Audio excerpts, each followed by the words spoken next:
welcome. Thanks for coming to this session. My name is Todd Chaffee. I teach here at Calvin College in the Department of Congregational and Ministry Studies. And these are all students that I've encountered along the way. And so they were good students, and when I asked if they would come do this panel, they said, sure, of course. And so in the process, we're going to make them famous here, too. So it's going to be a good day for us. Obviously, you know some of the theme of this session because you read it in your program booklet and so forth. I want to say a few words about that. One of the things that we do together in the department I'm in, Congregational Ministry Studies, is we talk about the church, we talk about ministry, we talk about what that means for the world. Some of you are familiar with some of the language now around church in terms of, is the church a true Christian community? What would that mean? What would that be like? We could talk about the new monasticism, if that makes sense for some of you, and those sorts of things, about intentional communities, intentional neighborhood communities, and so forth. But it's a question that is very much on the minds of a lot of folks, according to the literature, according to books and articles and so forth, and it's very much on our minds. So one of the questions that always comes up in terms of, to what degree is the church a Christian community, a true Christian community? What does that look like? What would that mean? One of the questions that comes up, what does that mean for our young adults? And again, if you're familiar with some of the language around this, today we might say, what does that mean for emerging adults?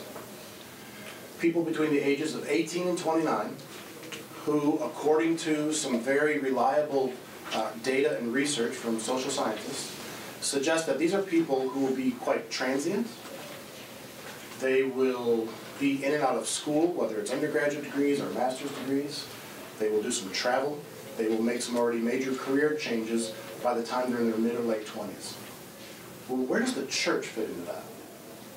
How would we begin to understand church for them, given this decade-long set of experiences of what we now know as emerging adulthood? These are folks, in terms of emerging adulthood, who aren't fully adult, if by fully adult we mean they are financially stable. They are more than likely married, and if married, often will have children. They have some sense of career and stability and business. If that's what we mean by adult, these people aren't adult yet. They're emerging. And yet at the same time, contrary to what some people often say, is they're not just late adolescents. They're not just kids who won't grow up. But we're really experiencing a new phenomenon in terms of human development and social development right now in North America, to be sure. So that's what motivates this session. That's what motivates some of the questions that were posed in the booklet and the session description. And these now are for Calvin students, but they're for emerging adults. And these four emerging adults care about a lot of things. They care about their faith, they care about the church, they care about education, they care about career choices, and like good emerging adults, they're not sure always about what all that means. And so I thought this would be a wonderful opportunity for some of us in terms of whether you're a pastor or church leader or scholar or someone who's just terribly interested in the life of the church. This would be a great opportunity for us to hear from folks like this and to have a conversation and dialogue. So what we hope to do today is I will have each student ask them to introduce themselves, say a little bit about who they are, and then they're going to take about 5 or so minutes to talk a little bit about these sets of questions, and that should take us roughly to about 2:50, 2:55, maybe 3 o'clock. At that time, we'll kind of open it up to everyone here, and we'll really see it now as a conversation and dialogue. And your participation, that can be in terms of questions, it can be in terms of comments, or even challenges. And so eventually when that time comes, we really do want to see you now as part of that conversation. So we'll begin with Robert, and we'll kind of just move right down the line. All right. My name is Aravind Zanon. I'm a senior here at Calvin, and I'm going to be graduating with a secondary ed social studies and history degree. So I have student teaching coming up this next semester, which will be really fun. I've taken several congregational ministry studies classes, and the reason I've done that is because faith is very important to me. It's something that has grown and changed a lot for me since high school. I would say that during high school, I wasn't really a Christian. I was a Christian in name, but not in action. And for me, that's very, very important, that faith is accompanied by action. So when thinking about the church as community, Christian community, for me, action is a very important part of that. So one of the reasons that I chose the church that I attend currently is because the people in that church took action when I arrived there. My family moved to Grand Rapids many years ago, but I still remember going and looking at different churches with my family and the responses that we received in different places. Some places were very welcoming. They greeted you, they talked to you at the door, you came in, and that was it. You weren't noticed really afterward, and then you left. I remember one church in particular I went to, and it was my mother and my sisters and I. My father didn't go with us because he was preaching somewhere else. And the look that we got when we walked in the door of that church was, "Where's your dad?" And that was really discouraging to see other Christians respond that way. So when I went to the church that I'm attending now, I walked in the door and I had several people greet me. After I sat down, went through the service wasn't great, but it was okay.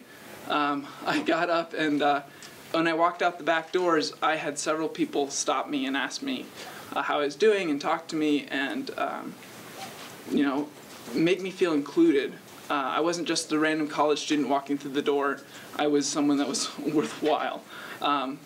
And so they invited me out to dinner or lunch right afterward, and that was just the start of something really great. And I've been attending that church all through college, even though the majority of my friends have hopped churches, they've gone to different places. I'm one of the few that has had a consistent church home through the entire time, and that's because I was welcomed and invited into the community. We had our own kind of college-age youth group for a while, but we have since then joined into an adult Sunday school class, and we participate in that every Sunday. And so for me, being part of Christian community is being active and inviting people in and talking with people and making them feel included. So I would say Christian community doesn't just happen in the church.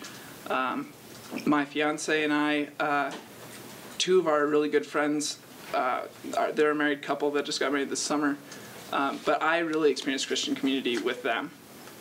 When the four of us get together, we talk about faith, we talk about issues of faith, we talk about, well, what is the Holy Spirit, what does he mean to us?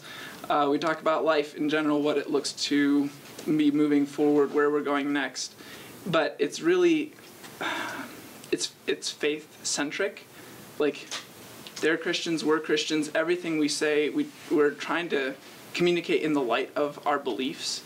And I'd say there's also other instances. I have a group of friends that I get together regularly with for potlucks, and we just had an impromptu hymn sing at the end of one of our potlucks and get-togethers, and that's something I really look forward to, is just those things where the community comes together, the community that is based on faith. We're not necessarily getting together for faith purposes. It's not necessarily a Bible study. It's just a gathering of people that care about each other and care about being active, true Christians.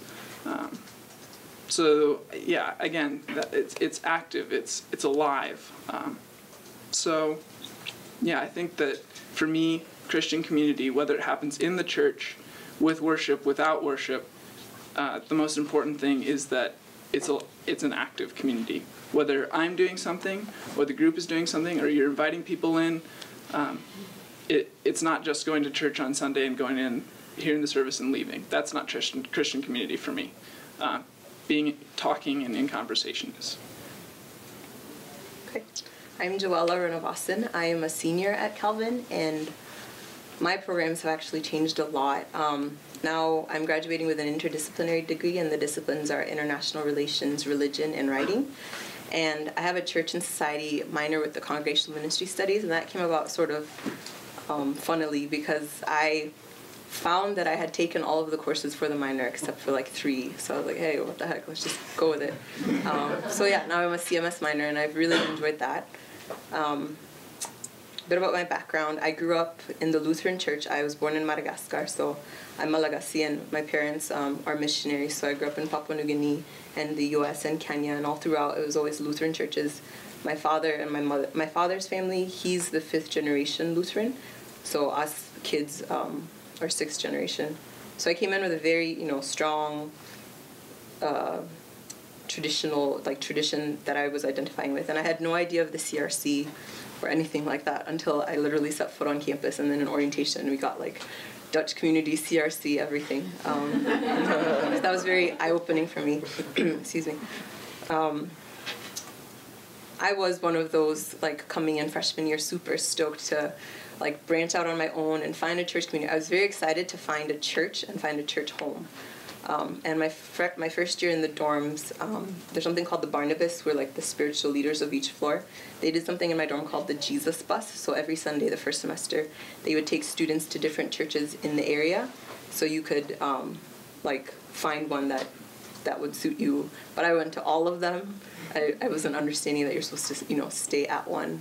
So my first year was it was very difficult because I came into Calvin, the school I went to in Kenya. It was a private Christian school, very strong spiritual community, very nurturing, and there was a church that we would attend some of the time.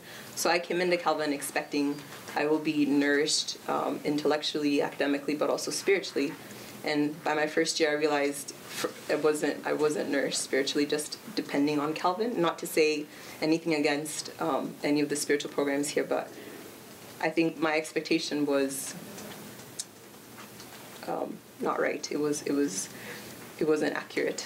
So anyway, my second year coming in, Christian community for me has very much been about, in agreement with what I would say, relationships. My housemates and the girls I live with, why I love Calvin and have loved Calvin, a huge portion of it is because of the friends and the relationships. These are people I honestly believe I will know for the rest of my life, and they've encouraged me so much in my faith and had so much to do with my own spiritual growth, and I hope that I have helped them as well. So these girls that I live with, I would say, are stronger Christians than me, and living daily life with them. And last year we had something called tea time. So every Sunday afternoon we would meet for an hour to 2 hours and share what's going on, like intentional time because we're all so busy. And we would share prayer requests, and then we would pray. And we slotted out an hour, but it would end up nearly 2 hours, so we just went with it. So things like that, and living with people who share the same desire to grow a deeper love for Jesus and what it means to be a disciple of Christ, and what does that mean for your life. So that living situation changed, though, because I was very blessed and very fortunate to live with such strong Christians. And then again, I was expecting that to continue, but I feel like God is throwing challenges in there. And I've lived with really wonderful girls now, but they don't necessarily all share the same view of faith. And that's been a challenge, but I also know that that's just a part of it and the way it's supposed to be. You need to be among people who don't agree with you or even believe necessarily. So I didn't really have a church my first year. I went to, I think, a few different churches throughout the year. My sophomore year and junior year, I went to one church with my roommate, and it didn't work. I went because I had like a reliable ride, and the people were very friendly, and I joined a small group, and I think the small group was the best part of it because it was intergenerational. We had a 90-year-old woman, people in their like 50s, and they just loved on us so much. They're so excited that they were college students wanting to be involved in the church. But this particular church, I didn't agree with everything, that all of the practices, and then I just, being a woman of color, I felt like I stood out like a sore thumb, and they weren't doing anything intentionally or trying to make me feel different or out of sorts, but that was just, I never quite felt like I fit. So this year I was looking for a new church, and I was also in a class with Professor Chaffee, Church and Society, and part of the class is you need to attend a church for 10 weeks. So it worked out very well that I was looking for a new church, and I was required to go to a new church for 10 weeks. And so I went to one congregation here in town, and if it had been up to me, I think by week 3 I would have left, but because I needed to keep going, I stayed, and now I actually really do love it and have joined like the newcomers class. And this church is very like,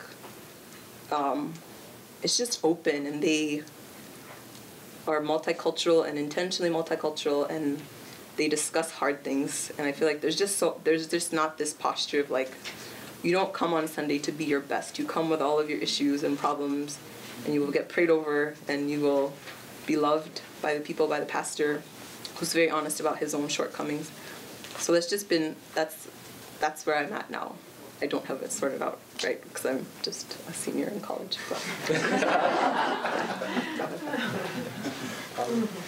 So my name is Daniel Camacho. I'm also a senior here at Calvin. I'm majoring in philosophy. I also have a minor in the Congregational Ministry Studies department. Let's see, a few things that I've done recently. I recently worked for a residence life at Calvin as an RA in one of the intentional, what they call intentional living learning communities. And the floor that I lived on was, there's like a floor dedicated to sustainability, environmental issues. There's a floor, honors floor. The floor that I was part of was called Grassroots, and it's dedicated to thinking about issues about race, ethnic identity, and then discipleship. And so I did that, and then this past summer, I recently did a ministry internship in Harlem at a church plant in New York City. So I don't have too much, a lot of you have a lot more experience than I do, but I have a little bit of experience, and I'll try to speak from that. So I think one thing that when I think about Christian community, I think about tradition and how do we think about the past and how do we think about tradition, especially with people my generation. So the church that I recently became a member of, one of the reasons why I liked that church was because they recited the Apostles' Creed every week, and they also practiced communion every week. And so it wasn't because of the music, because whether or not it was contemporary or those things, even though sometimes the music is kind of hard to sing. But there are these other aspects that I really appreciated. And now it seems that for some people, like the tradition, when you think about young people and tradition, usually associated with, it's something that is not attractive. But for me, I think growing up the church all my life, I had grown up with a certain experience of church, which was very, what I would call fragmented. That as Christians, when we become a Christian, when we're baptized, we join the body of Christ, which is a very large and global, multicultural, historic community. You're in fellowship with a lot of people. But for some reason, I felt like I was only worshiping with people who were born after the 1970s or 1980s, and fellowship with other Christians before that, or even thinking about the past or other practices. That was something that was not on my radar. And interestingly enough, when I started to find churches that incorporated some kind of what I call more traditional liturgy or historic liturgy into the service in creative ways, I didn't find it to hinder or to kind of put me off. And if anything, it intrigued me, and it made me think, well, this is different. This is interesting.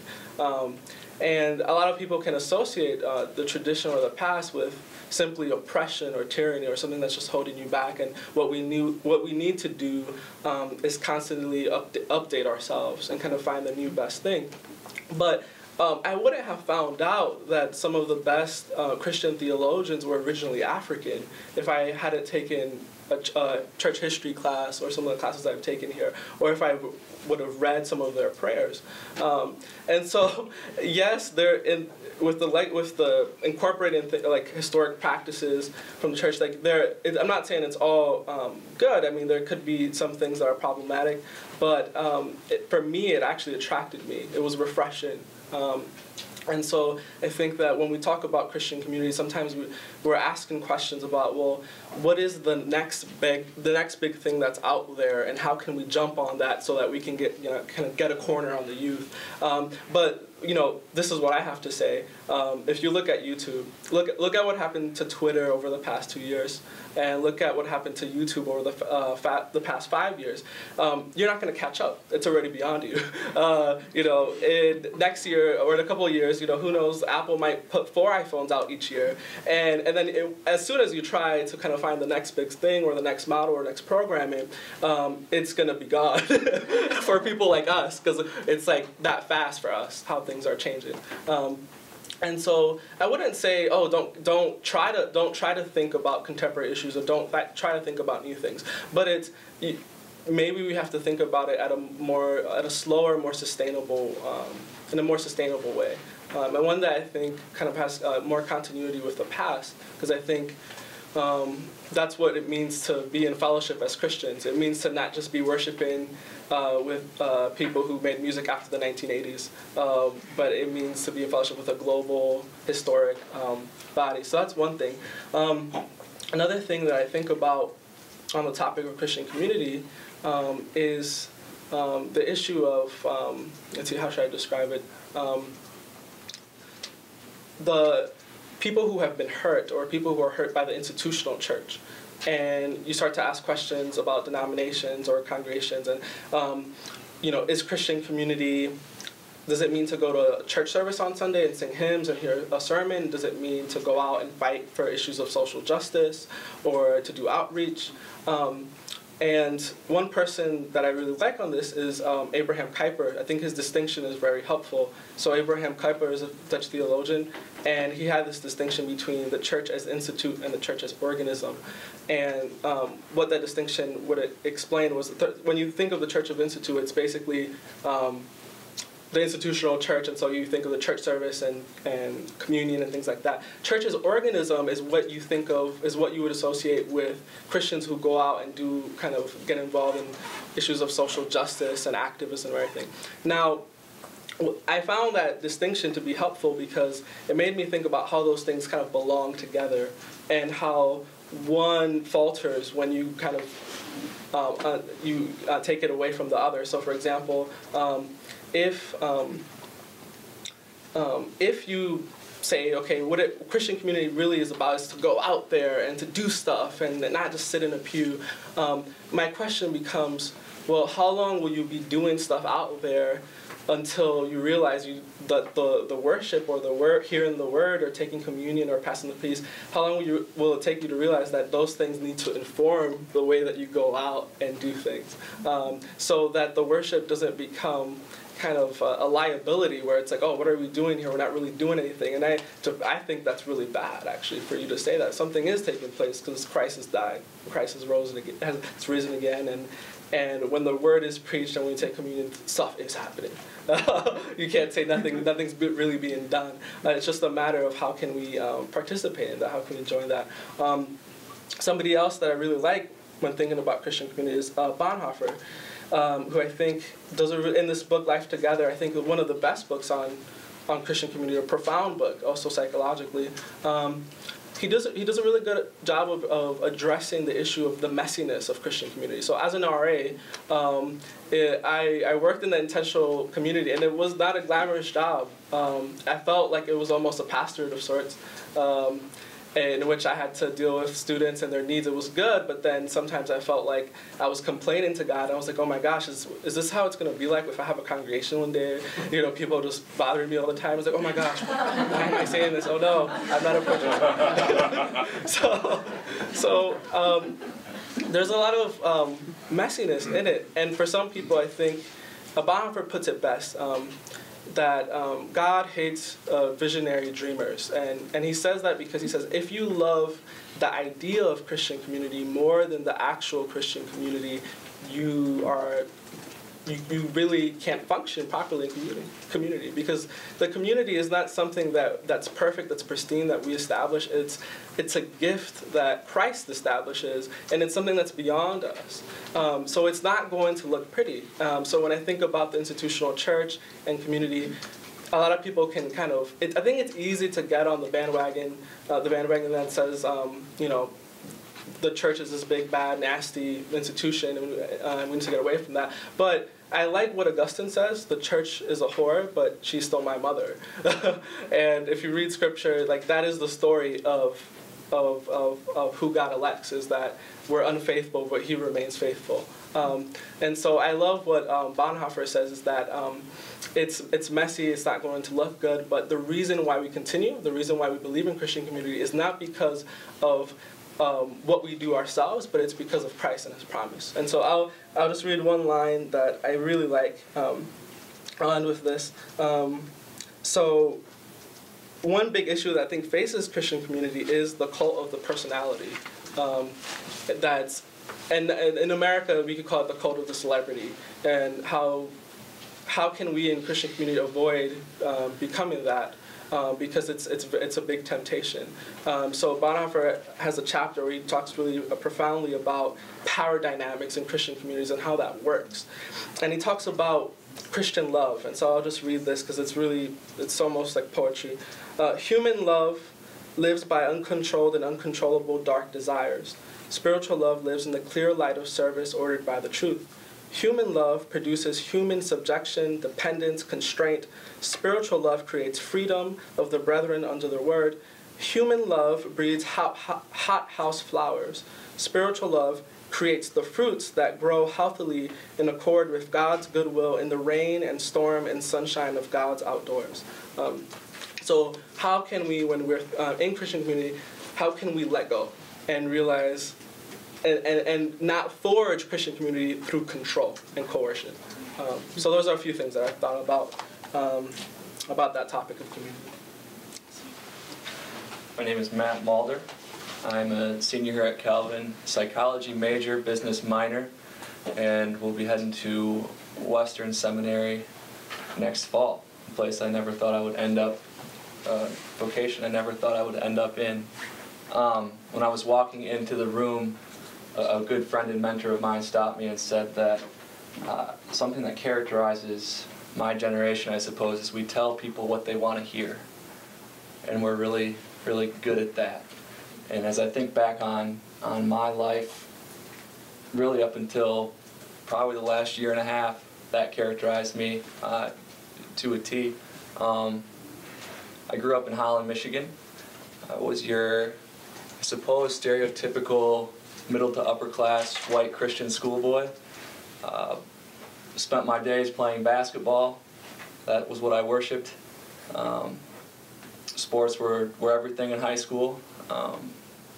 And I became very good at telling people what they wanted to hear.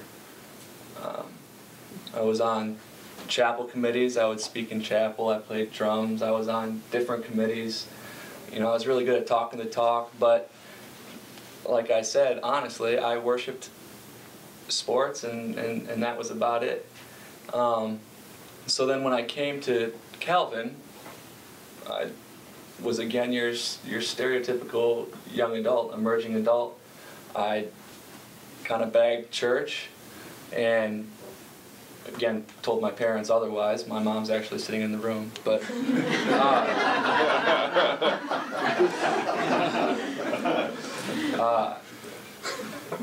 and really I guess I kind of embraced the college lifestyle. Now nobody back home knew about that, but I have had my fair share of drinks, went to my fair share of parties, and just decided to live that life. When that didn't work out, I decided to put all my chips into studying and trying to get good grades. And when that didn't work out, I guess I had nowhere else to turn but to God, right? I suppose a lot of us have been there. And so my community then, what I would call my Christian community,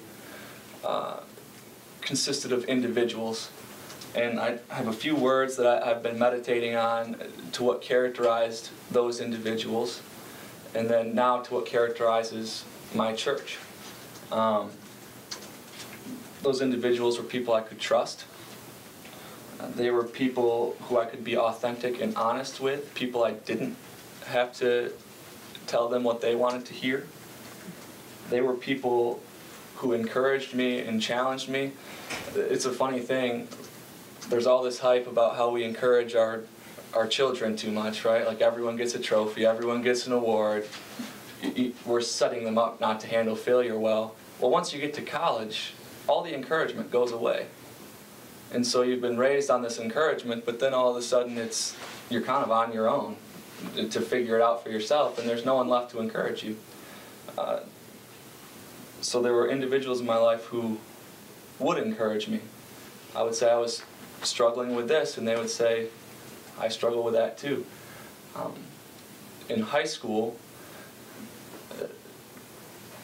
my clearest church memory was we had a guest pastor come on a Sunday night, and he was well known in Holland, Michigan as being a very wise, well-established pastor. He helped found one of the biggest churches in Holland. And as he was preaching, I forget what I was thinking about. It wasn't church. Then all of a sudden he said, I struggled with pornography. And he said that from the pulpit. And as a high schooler, all of a sudden that caught my attention. I'm like, wait, what? You've always been a pastor, and you struggled with. Okay, so, and that person became a mentor and is still a mentor to this day. And so he created this space for honesty and authenticity.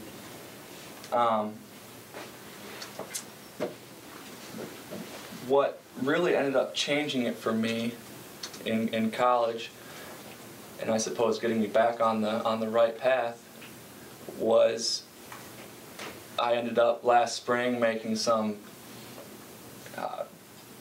for lack of better words, poor decisions that could have been really bad. By the grace of God, they weren't. But it woke me up, and what it made me do was be honest with a bunch of people. My mom will tell you, we sat down for lunch, and I said, Mom, surprise. I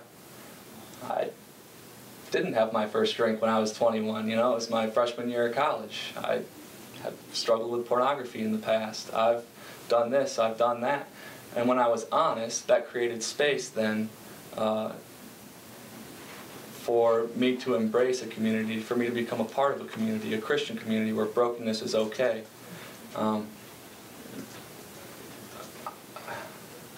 I'll go here, I guess. Holland, Michigan is a place where you can really cover your brokenness up well with a $900 suit. Or if you're me, you know, $50 slacks and a nice shirt. And you can make it seem like everything's okay. But that's just not the way it is being a Christian. I mean, we're broken. And I think what might push a bunch of young adults away from the church is there isn't space for brokenness. There isn't room for brokenness. You can't be a failure. But the Christian community in the Bible, the people that actually did anything were complete failures. You know, I've never killed anybody, but God used people that did. And so last spring then, that's really when I could put down all the barriers and just open up. And I was invited to intern out in Washington on Whidbey Island, the Garden of Eden, basically. And the pastor, John Brown, the first day I was out there, we went for a run, and he just told me about what his struggles were. Because I was like, here I am, you know, 3 months before my relationship with God really started to take form, and I'm considering going to seminary. Like, what is that? You know, who am I? And he's just like, you're going right where you're supposed to. And he's like, I'm telling you what, the struggles aren't going to stop. And so just him being honest, being authentic, opened up that door for me to grow with him. And then it just so happened he got called to Holland, Michigan while I was out there. And I went to his church right when I got back to work with him, Pillar Church in Holland. And he created this space for a church that has its doors open and is honest about brokenness, honest about life coming from reconciliation through Christ. And so this church was struggling at the time, and I believe there were about 20 Hope students going on a given Sunday. It's right next door to Hope College. 3 months later, now we have 140 Hope students coming every Sunday morning.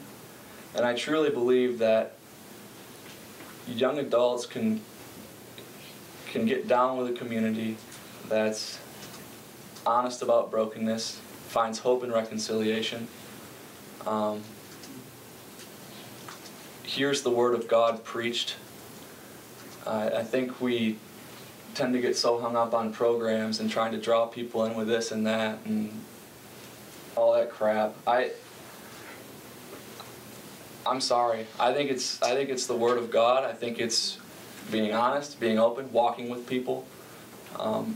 That's really where I've found Christian community and where I've seen people grab onto Christian community. I'm part of a Hope Bible study with some guys, was invited to be a part of it.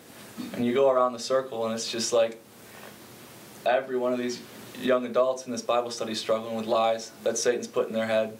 You know, you lost your virginity, you can't be a Christian. You struggle with alcohol, you can't be a Christian. You're never going to be good enough, you can't do this and that. And a Christian community that will flourish is a place where people like that can feel accepted and can be reconciled and can find hope in that. Excellent, thank you all very, very much. We have some time, and so as I mentioned, I'd like to open it up for questions and or comments, and we'd love to hear what you're thinking.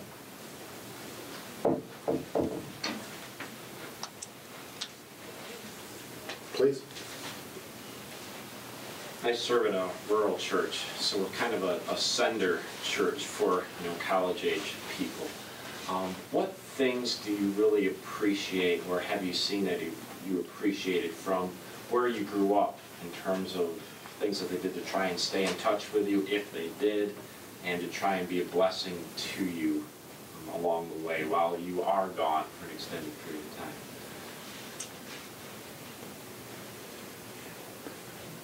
Well, my church is here in town. My family's church. I've been going to a different one since then, and they have occasionally one of the pastors has come to Calvin's campus and gotten together with college students here, and that was really good. I did that just a couple months ago, but in general, I don't think my church has ever really done a whole lot to keep in touch or to, check in on those who left. I think that's a goal of theirs. I think they want to do that. I don't think it always it happens or it happens very well. And I think that is in some ways a failing of churches. I can't think of any of my friends who've ever had pastors check up on them.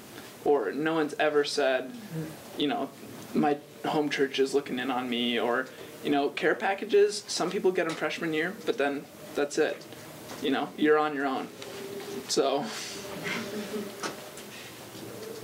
I don't feel like I'm not fit to answer that because the way I grew up is different, and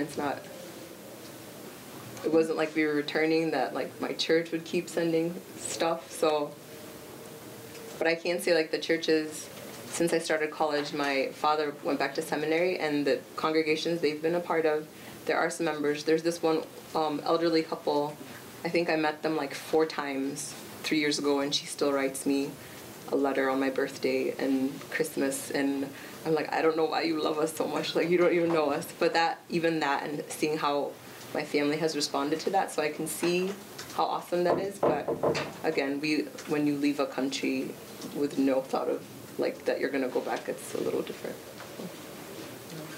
I think I'll echo what both of you have been saying, especially Rob.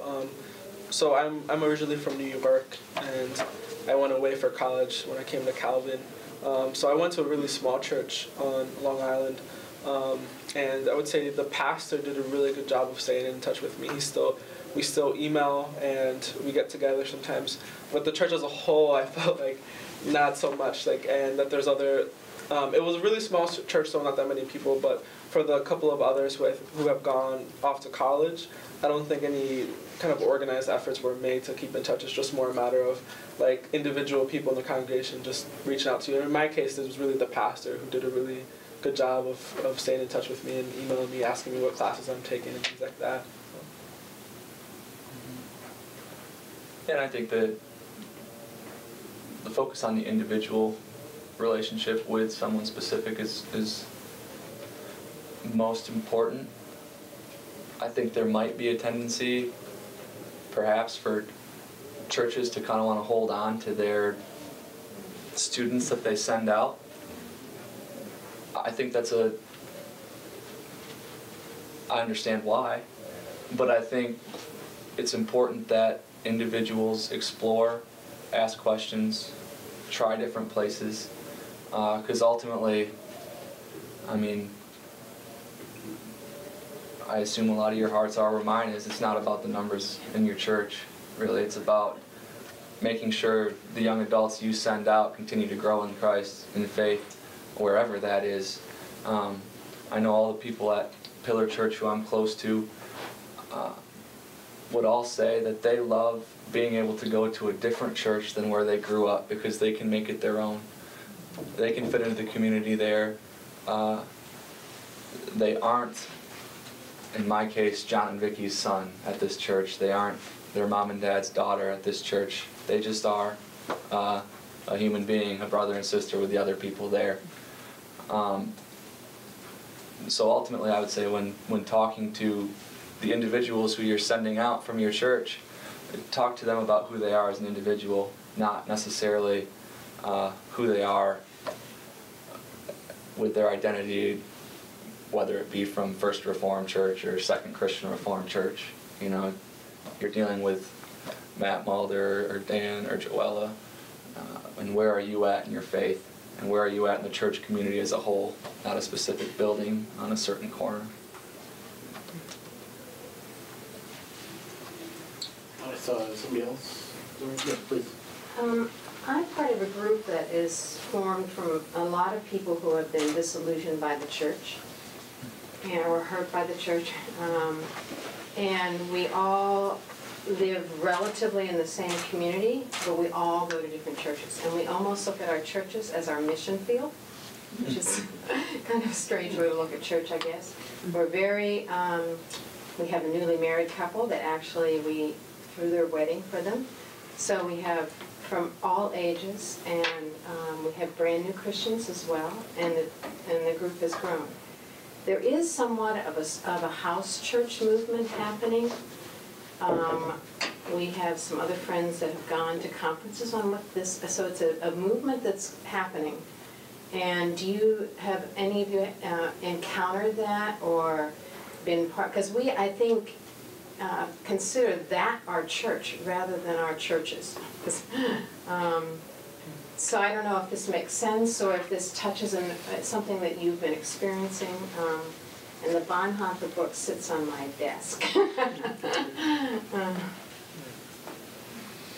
Well, I have seen, I've never been a member of a house church, but I've definitely encountered house churches, and I think that house churches, I've had good experiences where I've seen them that they're still, it might be made up of people who are disillusioned by the churches they're a part of or something like that, but they're moving towards becoming a congregation. And it's not like they're there yet, but there's this, okay, we're eventually, going to try to find a space or something, or depending on how it goes. But I've come across house churches too that are a little bit more experimental, where they're like, let's expand the number. I heard this. Expand the number of sacraments. There aren't only 2 sacraments. Everything's a sacrament. Going to a concert sacrament, and to me, I just I don't know. I find that strange. But I see that everything is sacramental. But I think that it can go off the rails sometimes when it tries to. It sort of outdoes itself, or tries to be so creative, or we're meeting in a pub, we're doing this, and it tries to do everything, and then it kind of just starts to look like anything else that people do, really, and it's just, okay, you meet there, and our friends meet here, and it's anything else, and I think, I don't know, for me, there's a spot in my heart for, like, the liturgy and hearing the word preached and the sacraments of the church, and I think that you don't have to be very rigid with that, you can be creative, but that those things, you can't lose them. I'm interested in you. Let's just say it. Don't be scared. I'm interested in how we can increase our membership. I live in a city where we have a lot of gangs, shootings, and etc. We have a food pantry. We serve as the community area for block watches, etc. So not necessarily what people call poor neighborhood, but it's not really a poor neighborhood at the same time. But we've noticed that there are a number of young people do not attend church. Their mothers and fathers, maybe at one time in their life, they attended church, what have you. I'm looking at you all. Each one of you had a seed planted, a Christian seed, and you felt the need to continue that. How do we, and you mentioned how you were in a community where there was a small group of people attended church, started out with 20, and then the church within 3 to 4 months, that number grew to 120. That's a lot. What formula did you all use?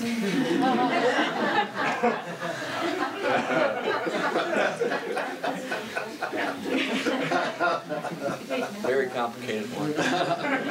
I was listening.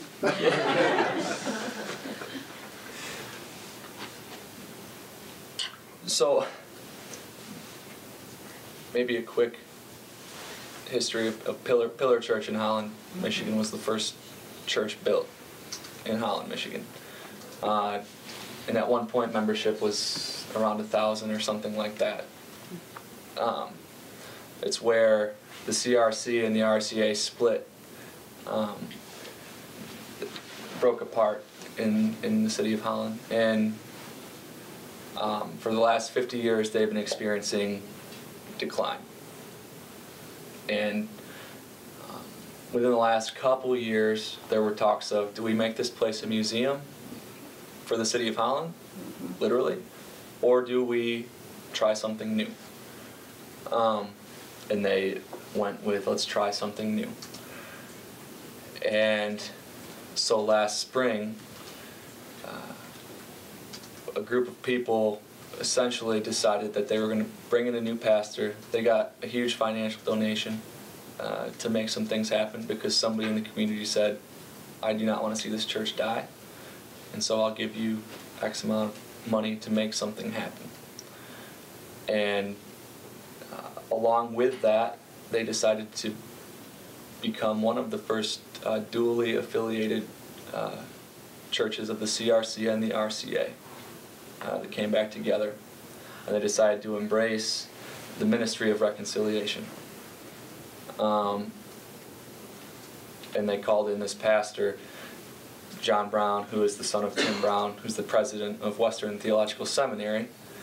And with then John Brown coming, we had a bunch of fairly influential people join the church.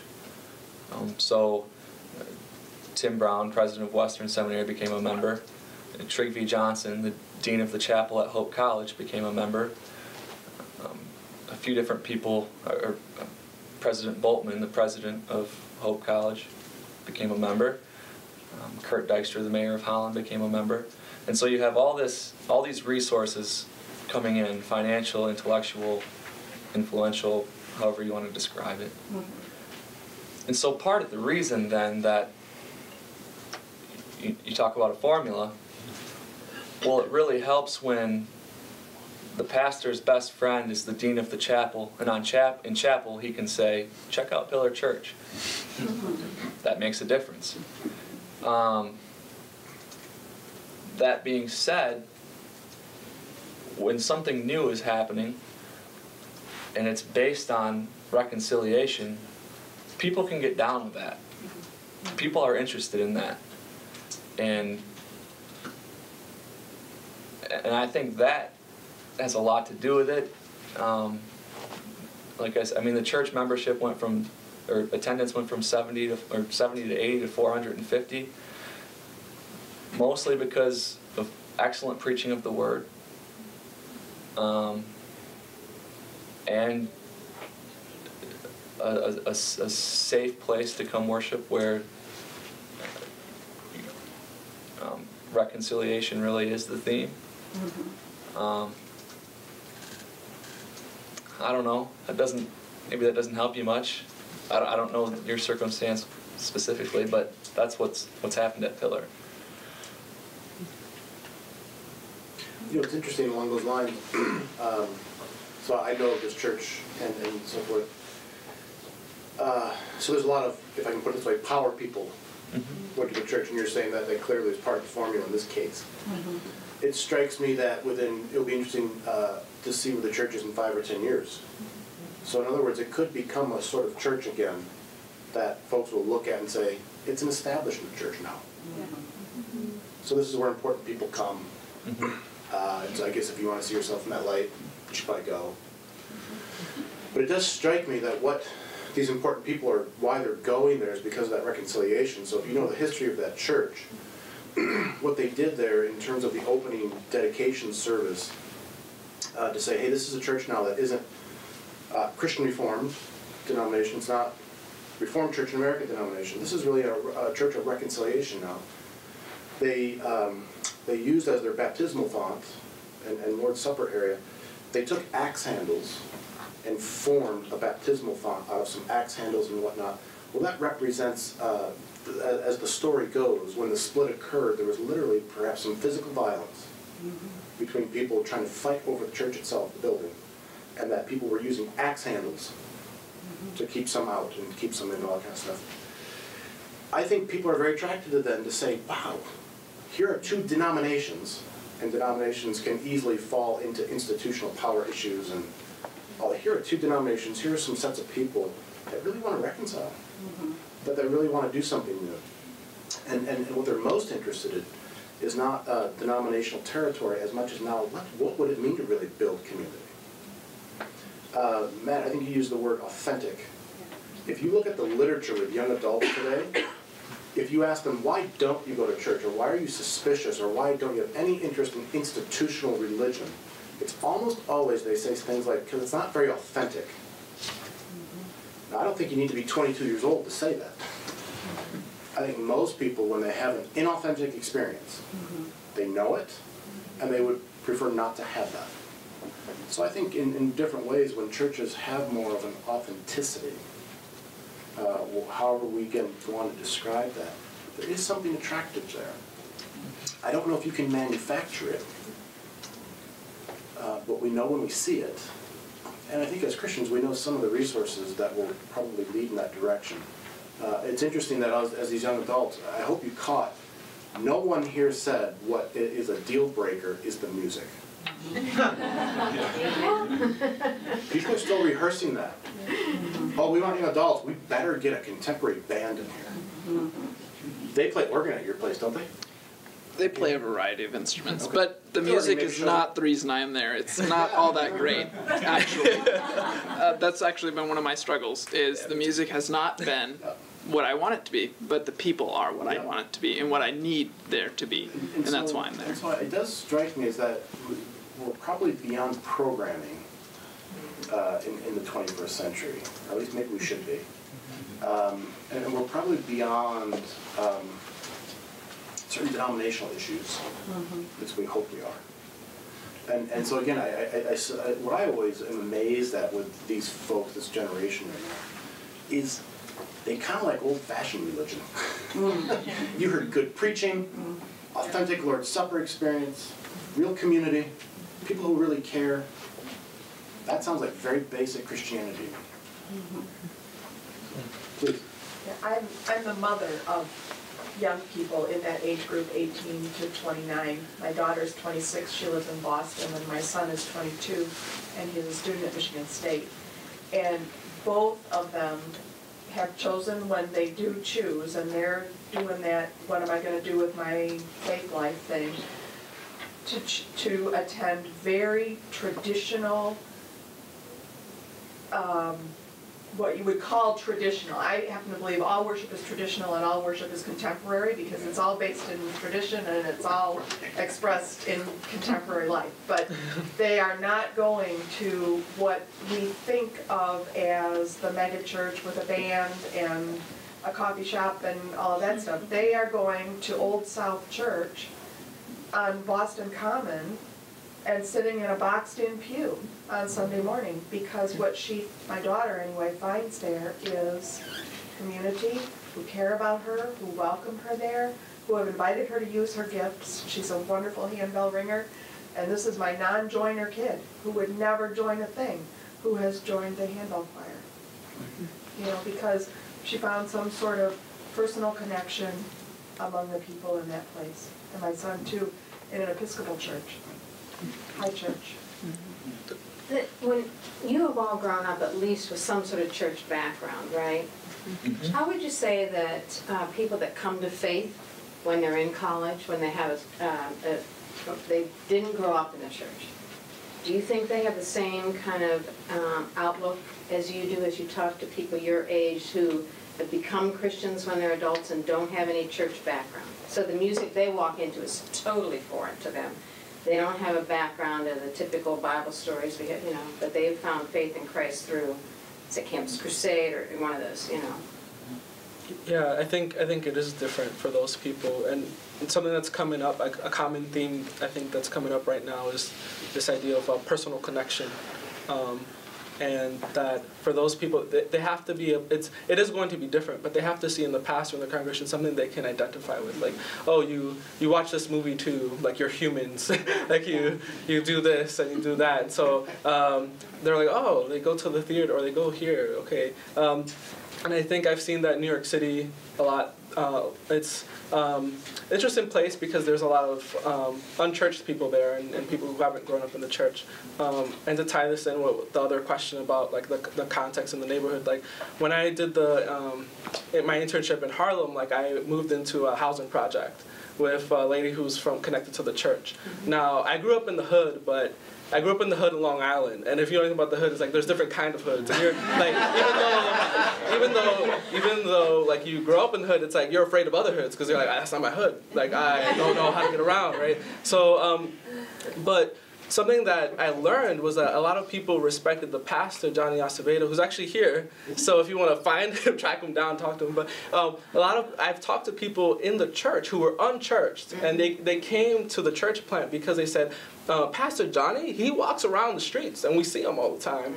And like he goes to the local deli and he goes here, and sometimes he goes to like an event or something, if there's like a concert or something. Like he's just around. He's at the corner, you see him. And that was sort of emphasized too with my internship, is that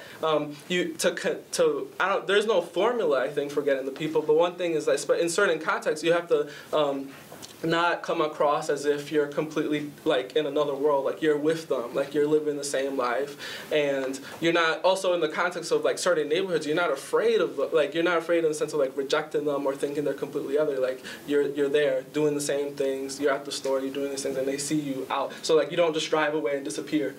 You're kind of living with them. So I think the personal connection is very, very important. And may I quick add on? Please, and then we'll get one more. Sure. Okay, and this might help you too with something specific. And so at Pillar Church, there's a coffee shop right across the street called Lamangelo's. And instead of brewing our own coffee at the church, we buy all of our coffee by the cup through that company.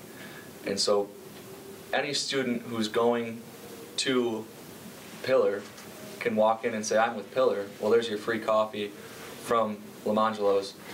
And this isn't like your highbrow coffee place. This is pretty earthy, you know. Some people would call it pretty hippie. Mm-hmm. There are people with tattoos and gauges and everything. You know, it's your typical coffee shop. Well then, you know, we start up this program, and then, well, our pastors always go to that coffee shop to get their coffee, and they mingle. Well, then a month ago, one of the workers is playing cello up on stage at Pillar Church, and she's not a Christian. But because we were around, that happens. And then, and I mean, another thing we've talked about doing is there's a new brewery in Holland called our brewing company.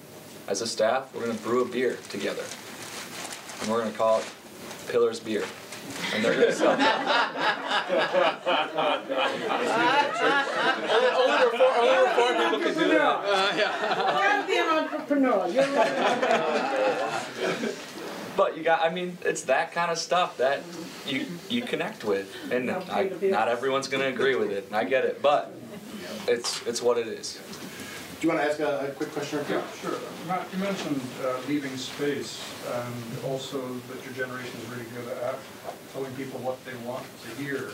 Mm-hmm. So I just wondered if all of you could sort of comment on how do we leave space? And it seems to me there might be an issue that you go through a rite of passage in a way that's your own, and maybe that can't be done in the place that you come from. Just get your impressions of that. Well, I wonder if, Matt, if you could comment on that, and then perhaps if you want to stay a little later, we could. I just want to respect that people may have to leave here as our time is about 2 minutes over. Can I quickly read something? So, in a class, Chaplain Cooper gave us this document, and it's called Walk With Me. And I don't know where this comes from, and that's probably illegal, but whatever. So hopefully this might answer your question. It's helped me a lot. I have a problem. I want to tell you about it. No, I really don't. I'd rather keep it to myself and handle it alone. I don't think it would be good for me to share it with you, though. I don't want to because I'm afraid of what you'll say or how you'll act. I'm afraid you might feel sorry for me in a way that makes me feel pathetic, like I'm some poor thing.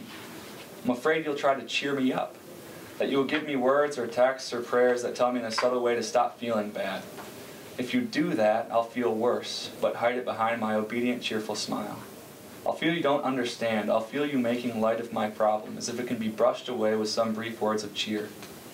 I'm afraid you'll give me an answer, that this problem I've been wrestling with for some time now, and about which I have thought endless thoughts, will be belittled. You can answer in a half-minute what I've struggled with for weeks. I'm afraid, too, that you might see me as stronger than I am, and that I don't need you to listen and care. It's true, I can get along alone, but I probably shouldn't. What I'd really like is if you would just walk with me. Listen as I begin in some blundering, clumsy way to break through my fearfulness of being exposed as weak. Hold my hand and pull me gently as I falter and begin to draw back. Say a word, make a motion, or a sound that says, I'm with you. If you've been where I am, tell me how you felt in a way that I can know you're not trying to walk with me, not change me. But I'm afraid you'll think I'm too weak to deserve respect and responsibility. I'm afraid you'll explain what's happening to me with labels and interpretation, or you'll ask me, what are you going to do about it? Please, just walk with me. All those other things seem so much brighter and sharper, smarter and expert, but what really takes love is to just walk with me. I'm sure what I want is a person who has a shepherd as their model. People who in their own way bring to others an experience of, the Lord is my shepherd, I shall not want. Yes, even when I walk through the valley, you're with me, walking right next to me. Beautiful. I don't know. It says it all. Perfect note to end on. Yes. Should we thank our students?